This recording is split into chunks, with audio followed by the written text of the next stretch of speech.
اگر آپ نے کبھی مصائب اور تکالیف کا سامنا نہیں کیا تو آپ کو خوشی اور سکون کی مٹاس کا اندازہ کیسے ہوگا؟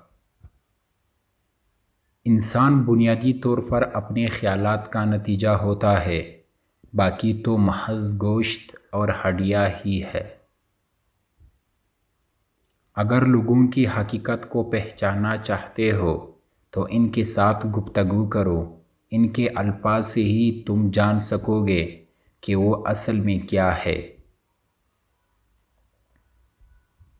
الفاظ کچھ بھی نہیں ہے، لوگ اس کے جانب مائل ہوتے ہیں جو آپ کے دل میں ہے۔ دانائی اسی میں ہے کہ رازوں کو دماغ میں محفوظ رکھا جائے، ورنہ دماغ کی موجودہ کا کیا فائدہ؟ جب تم کسی کام کے آغاز میں جلد بازی سے کانت ہو تو تمہارا کام ادھورا رہے گا اور نتیجہ بھی درست نہیں نکلے گا۔ ہمارے خالق والی کی سخاوت اور رحمدلی کی کوئی حد نہیں، لیکن اس کا تجربہ کرنے کے لیے ہمیں اللہ سبحانہ و تعالیٰ کی ذات پر دل و جان سے یقین کرنا ہوگا۔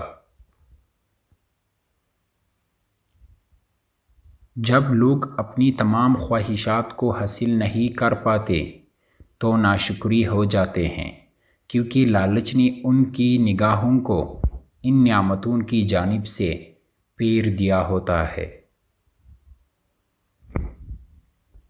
ہاتھی کا بچہ بڑی شان سے چلتے ہوئے تازہ پانی کے ایک چشمے کے پاس اپنی پیاس کو بجھانے کو آیا۔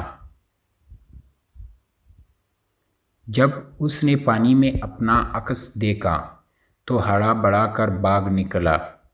اسے لگا تھا کہ اس کے روبرو کوئی وحشی درندہ آ گیا ہے۔ وہ بیچارہ یہ کہا جانتا تھا کہ اس نے اپنی شخصیت کو پہلی بار خود دیکھا ہے۔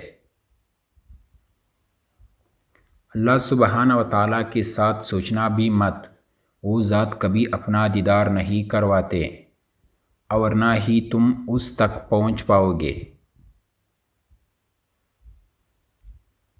زندگی سائیکل چلانے کی طرح ہے، اپنا توازن برقرار رکھنے کے لیے آپ کو حرکت کرتے رہنا چاہیے۔ زندگی کے بارے میں لکھنے سے پہلے آپ کو اسے جینا چاہیے۔ اس دنیا میں کوئی ایسا بیکار نہیں جو دوسروں کا بوجھ ہلکا کرے۔ وہ درخت جو اگنے میں سست ہوتے ہیں وہ بہترین پھل دیتے ہیں۔